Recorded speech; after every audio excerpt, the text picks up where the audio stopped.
제2장은 여리고를 정탐하는 장면을 기록하고 있습니다. 두 명의 정탐꾼과 라합 사이의 관계에 있는데 이제 사실은 정탐꾼의 이야기라기보다는 라합의 이야기예요. 왜냐하면 정탐꾼이 별로 한 게 없거든요.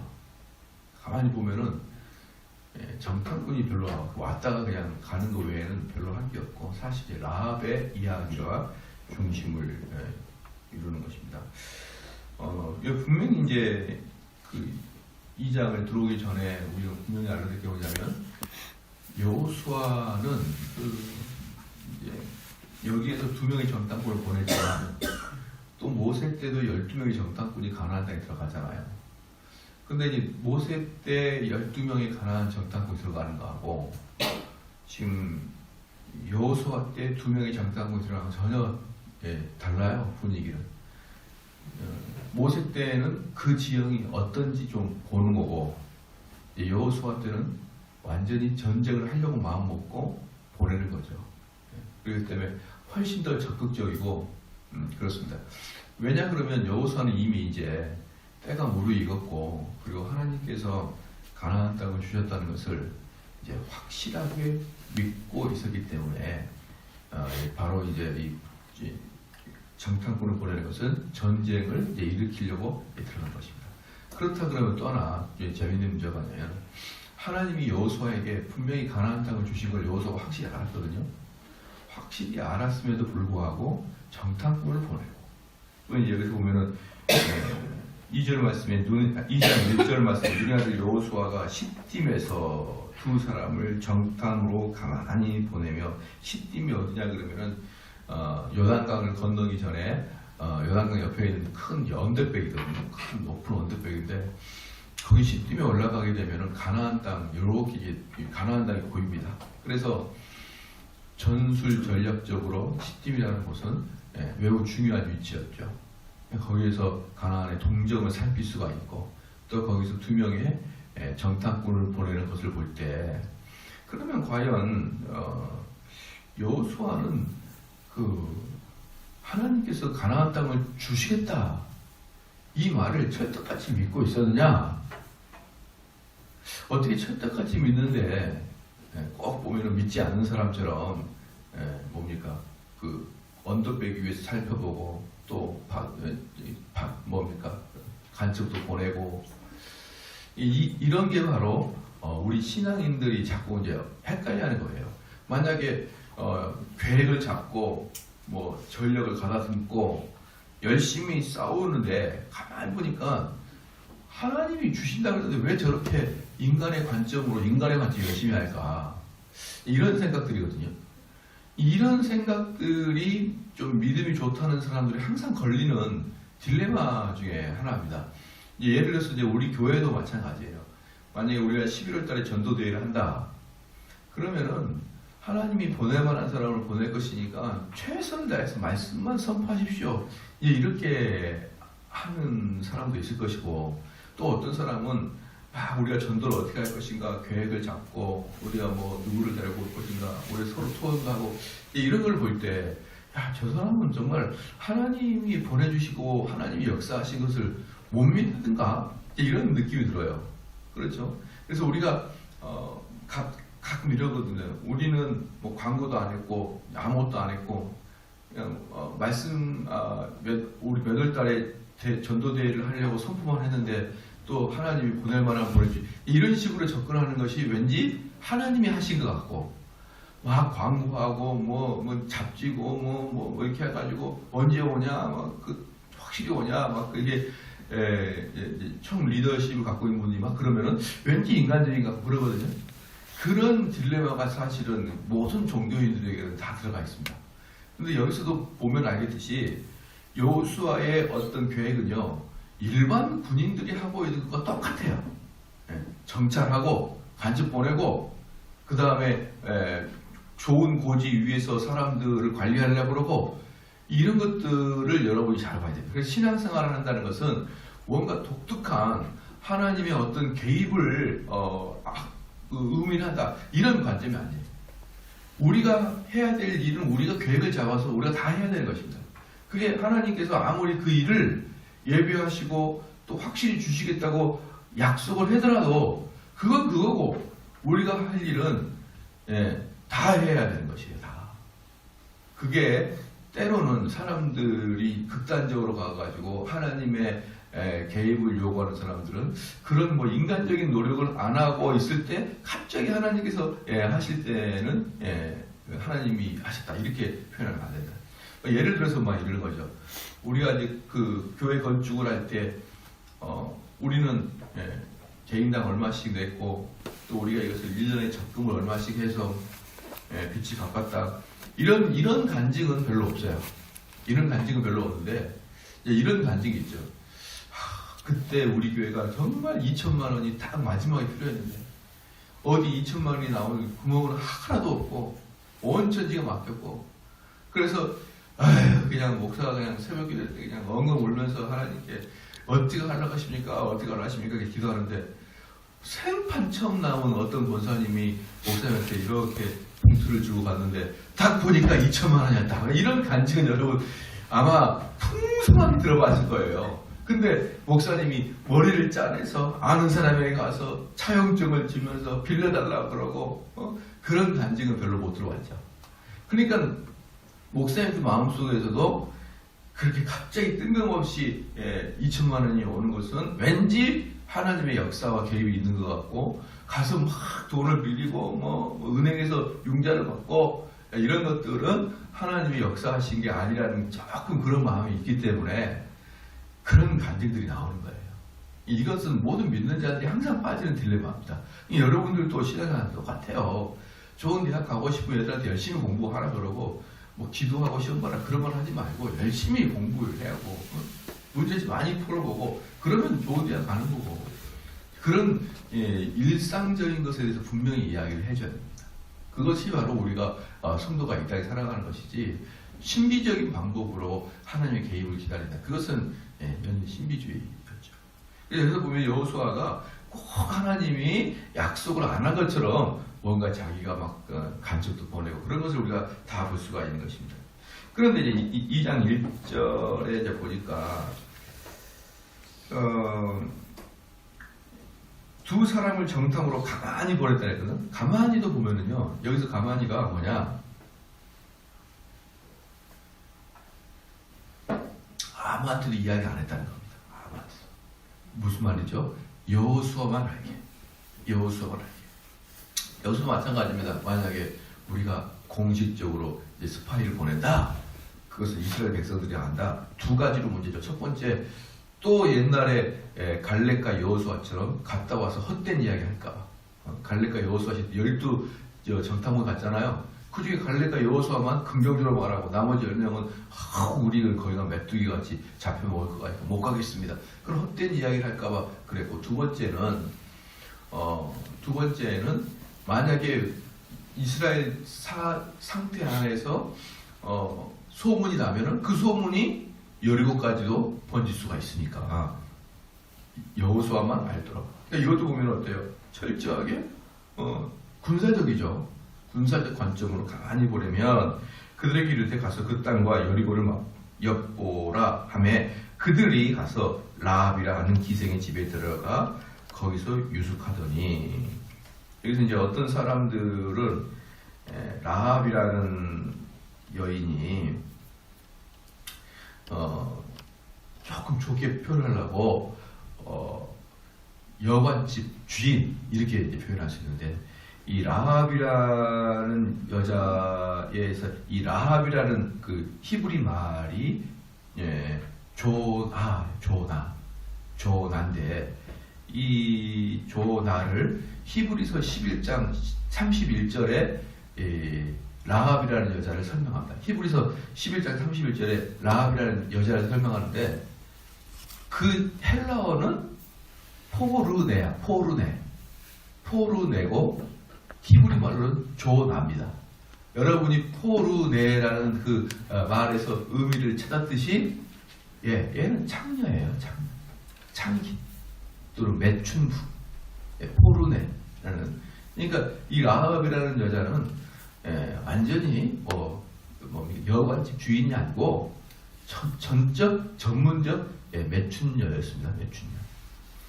그런데 이 어떻게 된 게 그 정탐꾼들이 가자마자 라합이라는 그 포로네 집에 가느냐 이 말이죠. 포로네 집에 가느냐. 간첩이 왔는데 와서 간첩에 대해서 최선을 다해서 정보를 캐가지 않고 매춘녀 집에 들어간 거예요. 첫날부터. 그럼 왜 이러느냐? 그 당시에 이제 그 여리고의 그 어떤 형상을 만약에 여리고라는 곳에서 그때 당시에는 옆집과 그 동네 사람들의 숟가락까지 다 아는 일거수일투족을 다 아는 지역이 있거든요. 그렇기 때문에 외간 남자 둘이서 일반인 집에 들어갈 수가 없는 거예요. 일반인 집에 들어갈 수가 없었습니다. 그런데 어때요? 이 포르네, 즉 매춘부 집에는 모르는 낯선 사람들이 들락날락 하는 것이 그런 곳이잖아요. 그러니까 이 간첩들 둘이는 그 포르네의 집에 그냥 갈 수밖에 없었던 거예요. 다른 데는 갈 수가 있는 게 아니에요. 그리고 이 라합의 집이 그 여리고 성의 맨 위에 사는 사람이었거든요.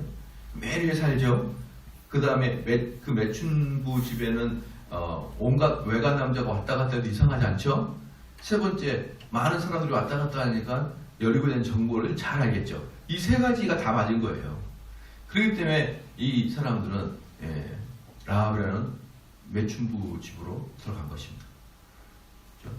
거기서 이제 유숙을 하더라. 그렇죠? 그 후기 여리고 왕에게 고하여 가로되 보소서 이 밤에 이스라엘 자손 몇 사람이 땅을 탐지하러 이리로 들어왔나이다. 그런데 이 재밌는 게 뭐냐 그러면 오자마자 이스라엘 백성들이 왔다는 것이 탐지가 된 거예요. 이걸 봤을 때는 여리고 성에 있는 사람들이 두 가지로는 확실하게 하겠습니다. 첫 번째, 확실한 경계태세를 가지고 있었다. 그러니까 얘네들은 아주 그 체계적인 관리가 되어 있었다. 정탐에 대한 관리가 있었다. 두 번째는 이미 이스라엘 백성들이 여리고로 침범할 것이 예상이 되어 있었다는 거예요. 그러니까 정비를 정확하게 하고 있었던 거죠. 이것은 분명히 이스라엘 백성들이 곧 온다. 그러니까 우리는 확실하게 정찰을 해야 된다. 이게 분명히 갖고 있어요. 그래서 이스라엘 백성이 오자마자 딱 눈에 띄는 거예요. 이겁니다. 우리 지난주에 우리 집사님 한 분이 신천지를 오자마자 잡아냈거든요. 신천지를. 신천지 별것도 아니에요. 별것도 아니에요. 오자마자. 여러분들이 만약에 신천지가 오면은 딱 무슨 말 하면은 항상 물어보세요. 그게 출처가 어디냐? 그러면은 신천지는 꼼짝 못해요. 신천지 10명이라도 잡아낼 것 같아요. 오자마자 잡아내면 얼마나 황당하겠어요. 이 사람들도 여리고에 들어가자마자 통과하자마자 곧바로 안 거예요. 저 이스라엘 백성이 왔다. 그러니까 이미 이들은 얼마나 경계태세를 철저히 했느냐. 왜 경계태세를 했느냐? 이미 이스라엘 백성들이 공격해올 것에 대한 대비를 하고 있었더라 이 말입니다. 그래서 금방 알았습니다. 그래서 몇 명이 여리고 왕에게 고하여 가로되 보소서 이 밤에 이스라엘 자손 몇 사람이 땅을 탐지하러 이리로 들어왔나이다. 3절에 여리고 왕이 라합에게 기별하여 가로되 그것도 뭡니까? 라합의 집에 들어갔다는 것도 알아요. 그러니까 이번에 보니까 꼼짝없이 당하는 거죠. 꼼짝없이. 그런데 라합의 기별하여 가로되 내게로 와서 내 집에 들어간 사람들을 끌어내라. 그들은 이 온 땅을 탐지하러 왔느니라. 금방 알았습니다. 그러니까 라합이 기지를 발휘합니다. 기지. 만약에 여리고 왕이 너희 집에 들어간 이스라엘 남자 꺼내 이렇게 얘기했는데 그런 사람 안 하는데요? 그럼 어때요? 강제로 가택 수색을 당하겠죠. 강제로. 그러니까 이 여인은 이미 들킬 걸 알고 나서 왔습니다. 왔는데 그러나 조금 전에 나왔습니다. 이렇게 이제 이야기한 거예요. 4절에 그 여인이 두 사람을 이미 숨긴지라. 가로되 과연 그 사람들이 내게 왔었으니 그들이 어디로 서인지 나는 알지 못하였고. 무슨 말입니까? 왔었는데 나는 그들이 이스라엘 백성인지 알지 못했다. 알지 못했다. 이렇게 하면서 5절에 그 사람들이 어두워 성문을 닫을 때쯤. 왜 어두워라 그랬을까요? 예, 이미 이렇게 다 관리가 되고 있구나는 것을 라합도 알고 어두울 때쯤에 나갔다라고 표현하는 것은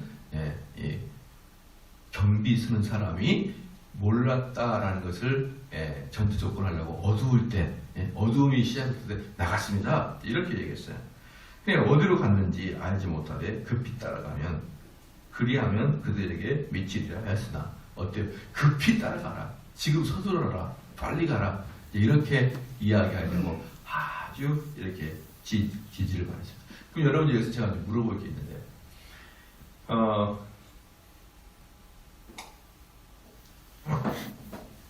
참 이게 저도 어려워요. 이 부분이 어려운 게 뭐냐면 하얀 거짓말을 화이트 거짓말이라고 했어요. 화이트 거짓말. 검은 거짓말은 남을 속여먹기 위한 거짓말이고 하얀 거짓말은 남에게 이익을 주기 위한 거짓말입니다. 그럼 남에게 이익을 주는 거짓말, 예를 들어서 마지막 입새 같은 거 아시죠? 나는 저 이파리가 떨어지면 나도 죽을 거야. 그러니까 그날 밤에 어때요? 탁 가가지고 거기다가 이파리를 탁 등나무 뭡니까 그 벽에 불나붙어 있는 그 이파리를 딱 그려놨어요. 그러니까 그 이파리가 밤새도록 바람이 부르는데 탁 그 다음날 창문 열어보니까 그 이파리가 떨어지지 않고 딱 바위에 붙어 있으니까 그것 때문에 다시 살았다. 자, 이런 것들은 이제 하얀 거짓말인데요. 하얀 거짓말인데 하얀 거짓말과 검은 거짓말, 즉 남을 속여먹으려고 하는 거짓말과 남에게 유익을 주려고 하는 거짓말 어때요? 그런 거짓말은 좀 해도 되지 않을까요? 하얀 거짓말은? 그렇죠. 또 예를 들어서 이거예요. 로마 시대 때 그 그리스도인들이 카타콤에 숨어 있었잖아요. 카타콤에 숨어 있었는데 그 카타콤이 뭐가 문제냐면 첫 번째 뭐냐면 그 입구가 어딘지 몰라요. 막 너무 떨어지고 그 다음에 입구로 들어가도 그 문이 그 골목이 들어가도 요거밖에 안 됩니다. 카타콤. 그렇기 때문에 아무리 로마 병정 몇천 명이 들어가도 들어갈 때는 한 명이 들어가는 거예요. 그러니까 그 골목 끝에 한 명만 칼 들고 있으면은 몇천 명이라도 항상 1대1밖에 안 되는 겁니다. 그렇기 때문에 그 입구가 어딘지도 모르고 입구를 알아도 함부로 들어가지 못해요. 그렇기 때문에 아주 치명적인 지름길 있잖아요. 이 지름길을 발견해야 로마 입장에서는 기독교인들을 전멸시킬 수가 있거든요. 그럴 때 소년 한 명이 나왔어요. 소년이 나왔는데 야, 너 어디서 나왔냐? 그래 물어볼 때 저는 카타콤에서 나왔는데 그 입구가 어디냐? 저긴데 저기로 들어가서 나가면 아주 큰 통로가 있으니까 수월한데요. 이렇게 이야기하는 것이 옳으냐 이 말이에요. 그런데 만약에 그 어린이가 저는 여기 앞에 가게에서 뭐 좀 사가지고 오는 길이에요. 너 카타콤에 나온 거 아니야? 아니에요. 저는 여기에서 잠깐 그래서 이렇게 하는 게 옳으냐? 사실 이 논쟁은요 아주 오랫동안 기독교에서 논의됐다고 하십니다. 아무리 하얀색 거짓말이라도 하면 안 된다라는 말이 있고 하얀색 거짓말은 때로는 하나님의 섭리를 이뤄내기 때문에 해야 된다라는 것이 있는데 우리들의 상식에서는 하얀 거짓말은 당연히 해야 될 얘기잖아요. 그럼에도 불구하고 기독교계에서는 이게 여전히 토론이 되잖아요. 토론이. 그럼 여기에서 라합이 잘한 거냐? 라고 할 때 심지어 두 갈래로 나눠져요. 라합이 잘했다는 사람도 있고 또 하나는 라합의 의도는 잘했지만 방식, 즉 남을 속이는 것은 잘못했다라는 의견도 있더라 이 말이에요. 여러분들은 당연히 라합의 행위는 잘했다고 생각하잖아요. 그만큼 서양에 있는 기독교인들은 거짓말에 대해서 아주 싫어합니다. 여러분. 어떤 거짓말도 1차적으로 싫어합니다. 그러니까 이게 벌써 우리 동양 사람과 서양 사람들의 아주 큰 명백한 차이예요. 이들은 이런 하얀색 거짓말조차도 2000년 내내 토론을 할 만큼의 주제였단 말이에요. 우리 백성들은 이건 토론의 대상이 아니죠. 뭐 당연히 라합은 잘한 거잖아요. 그것처럼 우리 동양 사람들에게는 거짓말이 상당히 우리에게는 친숙하고 서양인들은 거짓말이 아주 싫은 그런 거예요. 우린 가급적이면 거짓말 안 해야 돼요. 안 이쁜 사람한테 이뻐졌다. 그럴 필요가 전혀 없어요. 아무 말 안 하고 있으면 되잖아요. 뭐 왔냐? 그러면 되는데 안 이쁜데 이뻐졌다 그러면 됩니까? 되냐 이 말이에요. 오랜만에 만났는데 바싹 늙었어요. 아유, 여전하니 그러지 말고, 아유, 그동안 잘 지냈어요. 이렇게 되는데, 꼭 그런 식으로 살짝살짝 거짓말을 하는 것이 우리에게 습관이 되어 있다. 그렇죠? 습관이 되어 있다. 저도 참 이제 이게 쉽지 않은 게, 환자들 이렇게 문병 가면은, 아유, 그래도 건강하시네. 이런 말이 그냥 나와요, 그냥. 네, 그동안 안녕하셨습니다. 이렇게 이야기가 되는데, 아이고, 쌩쌩하고 건강하시고, 더 오래 살겠네요. 막 이렇게 하는데, 병약이 아주 쇠약한 게 그대로 보임에도 불구하고.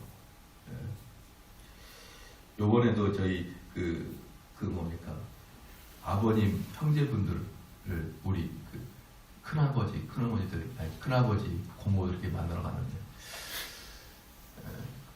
생각보다는 건강해 보이는데, 우리 큰 고모를 모시니까 그냥 깜짝 놀랐어요. 우리 큰 고모가 원래는 여걸 스타일이거든요.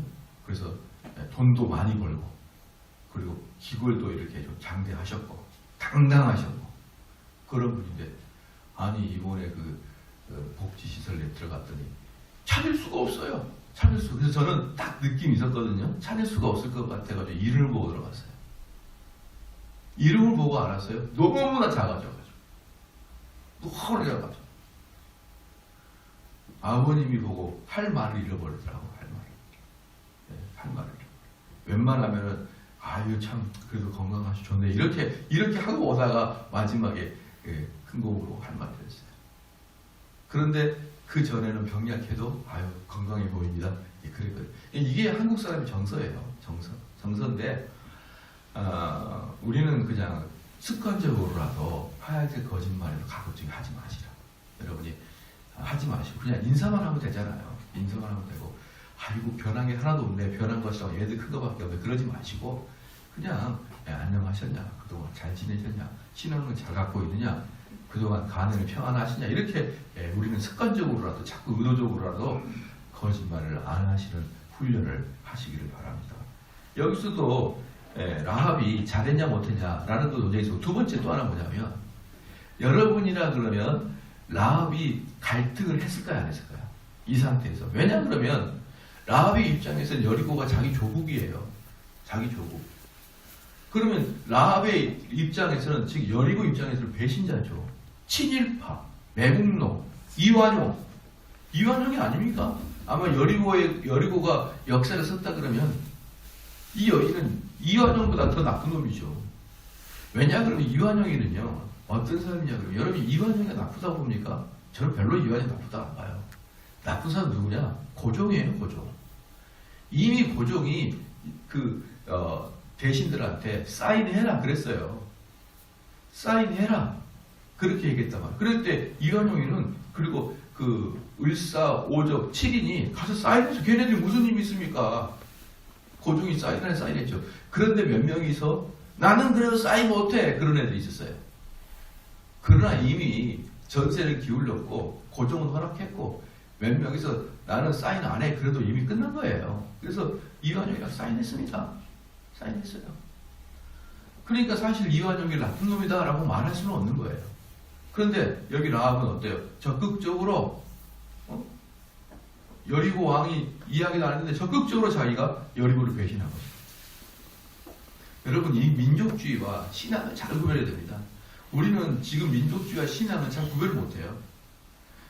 제가 지금 중국을 못 가게 생겼거든요. 중국을 못 가게 생겼는데 얼마나 답답한 상태냐면은, 중국에서 4,000개 교회가 지난달까지 문을 닫았어요. 4,000개 교회가.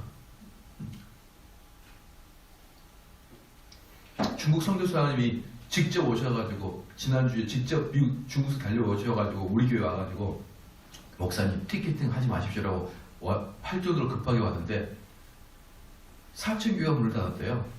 근데 4,000교회가 한 성, 우리로 말하면 한 도에서만 4,000교회, 한 성에서만.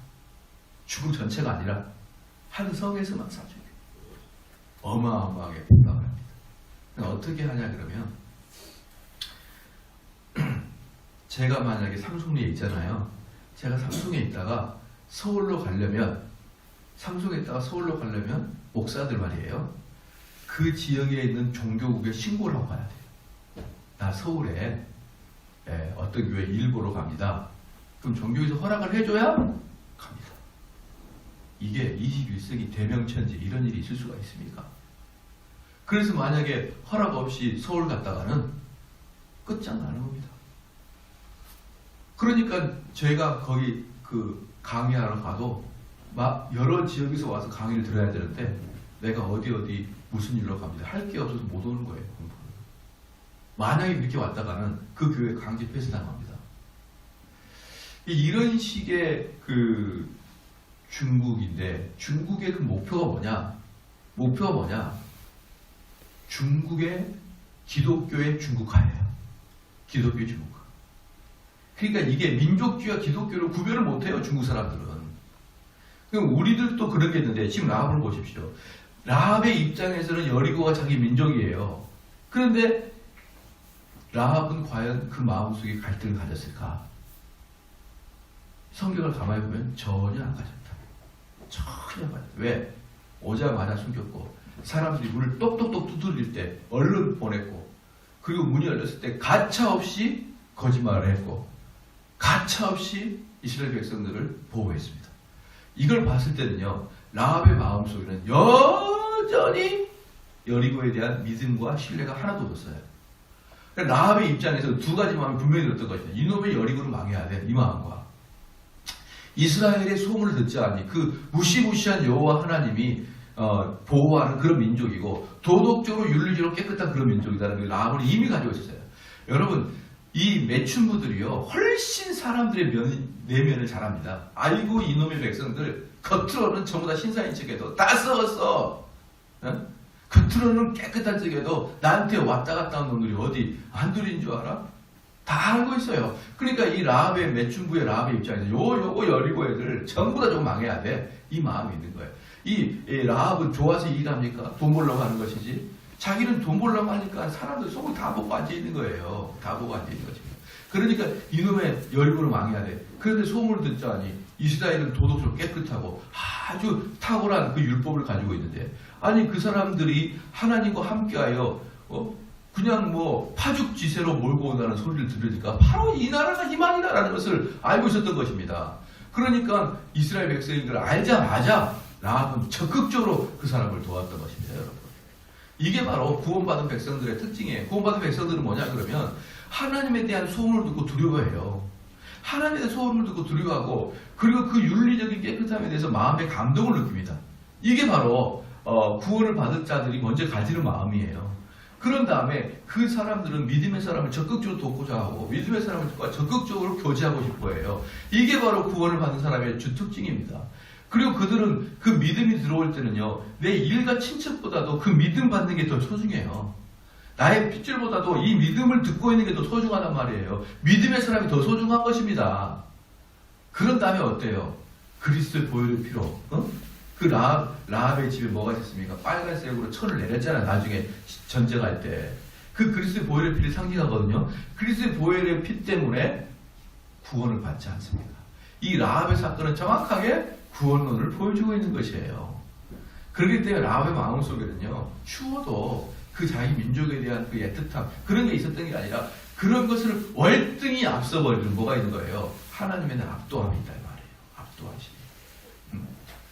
그래서 가끔 보면은 그 일가 친척 핏줄 때문에 어쩔 수 없이 신앙을 그쪽에서 유지하고 그러지 않아요. 단호하게 믿음이 먼저인 것이고 단호하게 말씀이 먼저이고 그러는 것입니다. 여러분. 그러는 것이에요.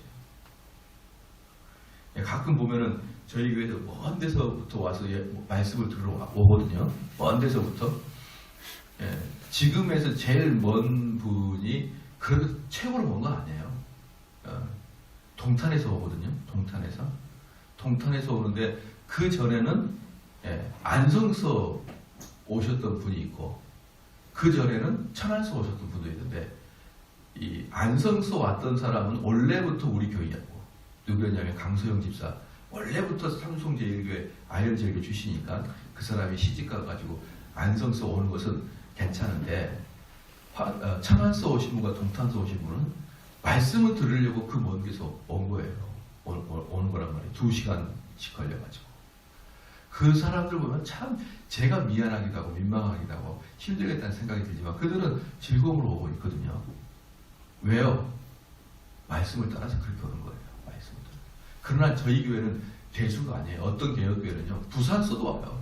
매주마다 순천에서도 오고. 참 정신이 없다 저는 그렇게 얘기했는데, 그렇게 말씀을 사모하신 분들이 전국에 그렇게 있습니다. 그러면 그 시간과 기름과 에너지를 쏟아서라도 말씀을 들으러 가려고 여러분 합니다. 얼마나 이러한 것들이 있는지요. 그런 것들이 내 육체적인 것들을 다 뛰어넘겨 옵니까?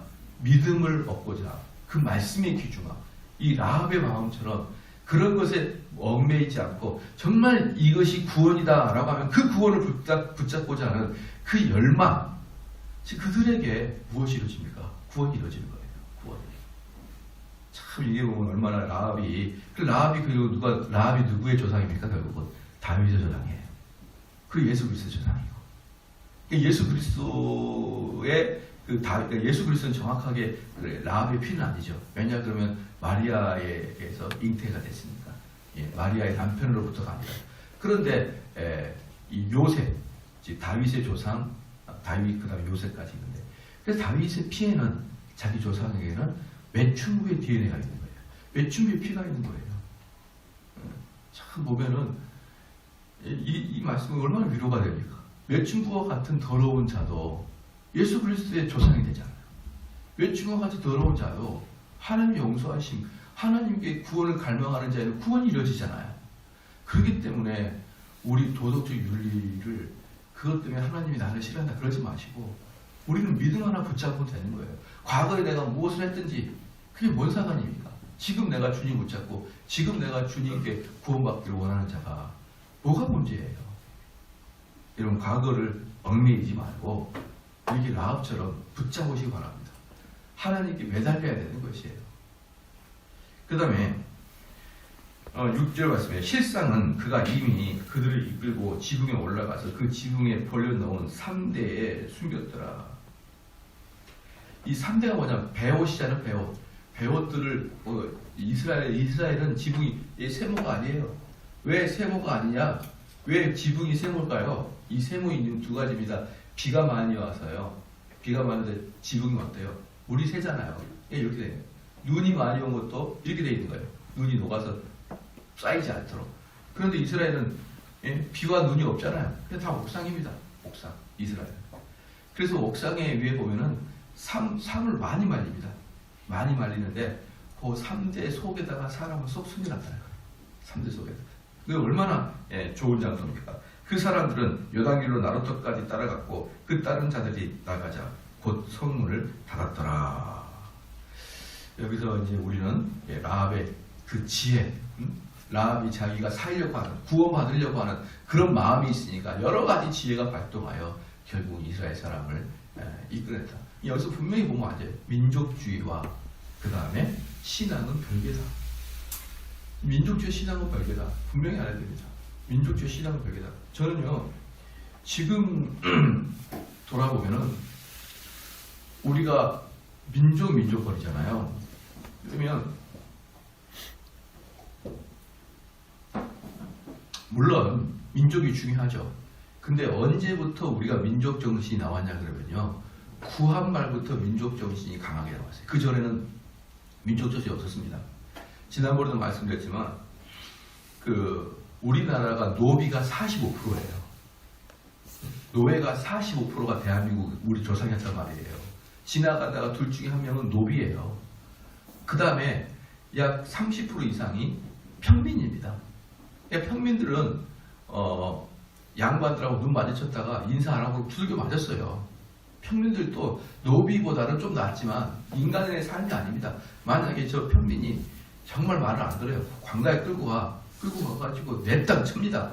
왜 때리세요? 그러면은 네 죄를 네가 알렸다? 그럼 모르겠는데요? 더 쳐라! 이렇게 해가지고 죄 있으나 없으나 무조건 자백을 해야 되는 거예요. 여러분, 그런 세상 살면 어때요? 엄청나게 싫죠. 그렇기 때문에 우리 백성들은요, 민족정신 같은 거 없었어요. 아우, 저 양반들, 아유, 저 그냥 관리들, 밉다, 미워. 이거였거든요. 지금의 북한에 김정은과 소수의 엘리트가 전체를 다 백성들을 노예로 삼고 있듯이 우리 조선시대도 그랬습니다. 소수의 양반들이 전체 백성들을 노예로 삼았어요. 그런데 얼마나 민족 정신이 있었겠습니까? 얼마나 민족에 대한 그런 애국 출혈이 있었을까요? 그래서 노비들은 일본이 우리나라를 지배하나, 양반이 지배하나, 이씨 조선이 지배하나, 그게 그거였습니다. 그런데 우리가 구한말이 되고 이제 대한제국으로 올 때 우리 민족을 하나로 통일하려고 하는 마음을 가지고 민족의식 계속 강조했던 거예요. 그전에 민족의식이 별로 없었어요. 그러니까 얼마나 대한민국의 민족의식이 뿌리까지 있었느냐 이 말이에요. 지금 무슨 말입니까? 우리 성도들은 대한민국이라는 민족 정신보다는 훨씬 앞에 뭐가 있습니까? 믿음의 사상이 있어야 됩니다. 믿음의 사상. 말씀의 깊이. 이건 민족 정신을 뛰어넘는 자가 돼야 됩니다. 민족 의식 밑에 기독교가 들어가면 안 돼요. 근데 저는 상당히 불안한 게 뭐냐면 대한민국은요 민족 정신이 위에 있어요. 기독교보다. 이게 뭘 의미 보면 아냐 그러면 같은 기독교인인데도 지역에 따라 섞이지 않습니다. 지역에 따라 섞이지 않아요. 제 친구가 대구에 살거든요. 대구에 사는데 대구에 있는 교회 중에는 단 한 명도 호남 목사가 없어요. 어떻게 생각합니까? 대구는 자고로 호남 목사가 못 들어가. 전라도 목사가. 이게 말이 됩니까? 이게. 우리는 이미 지역색, 민족색이 기독교 위에 있어요. 한국은. 교회 안에서도. 그러면 광주 가면은 뭐 경상도 목사가 있느냐? 거의 없습니다. 거의 없어요. 몇 명은 있을 수도 있어요. 근데 제가 봤을 때는 대구가 좀 더 진합니다. 대구가 좀 더 덜 받아요. 광주보다. 제가 이렇게 전국을 돌아다니면서 기독교가 여전히 한국 기독교 여전히 이렇게 민족성이나 지역성을 가지고 있다는 걸 보면서 아직도 그렇다. 진짜 옛날에는요. 여러분 손양호 목사님이 고향이 어딘지 아십니까? 손양호 목사님 경상도 분이었어요. 손양호 목사님이. 근데 손양호 목사님 예양원이 어디 있죠? 여수에 있잖아요. 여수에. 그러니까 손양호 목사님 때는 경상도 분이 여수에서 목회했고 여러분 주기철 목사님도 경상도 분이었어요. 주기철 목사님 어디서 목회했습니까? 평양 장대영 교회에서 목회했잖아요. 그때까지만 해도 지역색이 없었습니다. 경상도 분이 전라도에서 전라도 분이 경상도에서 얼마든지 목회하셨어요. 근데 몇 차례 박정희와 김대중을 통해서 점점점 지역색이 확고하게 굳어가더니 더 이상 해결 안 됩니다. 이게 어떻게 된 겁니까? 그 전에는 얼마든지 교차로 경상도와 전라도가 서로 목사님들이 다 그것과 상관이 전혀 없었어요. 다 전국적으로 아무데나 가서 목회했는데 지금 대구에서 첫 번째 조건이 우리가 남이가 그거 돼야 돼요. 남 아닌 사람이 들어와야 돼요. 대구에는. 저는 이걸 보면서 참 한국교회는 아직도 몰랐다. 이게 중국과 뭐가 다르냐. 중국적 기독교랑 뭐가 다르냐. 저는 이렇게 봅니다. 우리가 정말 이 문제가 해결돼야 된다. 기도하시겠습니다. 하나님 아버지 참으로 감사합니다. 여호수아에서 봤을 때 하나님은 우리에게 분명하게 그 지역을 주기로 언약을 맺었고 여호수아는 믿었지만 그러면서 우리의 최선을 다한 인간의 노력이 있다는 것을 알게 하여 주시옵고 우리가 또한 이 땅을 살아갈 때도 이와 같은 의식을 잃지 않도록 하여 주시옵소서. 우리가 이 교회가 바르게 될 때도 정당한 인간의 노력이 있어야 될 것이며 또한 계획과 그런 일의 추진들도 하나님 주신 일반적인 은총 원리 안에서 최선을 다하게 하여 주시옵고 그럼에도 하나님께서 이루고자 하는 분명한 믿음과 확신을 가지고 이 사역을 감당하게 하여 주시옵소서. 하나님 또한 우리가 믿음의 원리에 있어서 우리의 핏줄과 우리의 지역 연고를 뛰어넘을 수 있는 믿음의 원리가 있게 하여 주시옵고 예수 그리스도의 복음의 아래서 모든 것들이 하나가 될 수 있도록 은총 내려 주시옵소서. 특별히 이번에 이상민 권사님 귀한 예물을 드렸사오니 주여 드리는 손길마다 축복하여 주시옵고 우리 이상민 권사님 건강을 허락하여 주시옵고 하나님을 향한 그 열정이 식지 아니하도록 인도하여 주시옵소서. 이 예물이 쓰이는 곳마다 주께서 귀하게 사용하여 주시되 한 사람 한 사람의 영혼이 살아날 수 있도록 은총 내려 주시옵소서. 감사드리며 예수님의 이름으로 기도합니다. 아멘.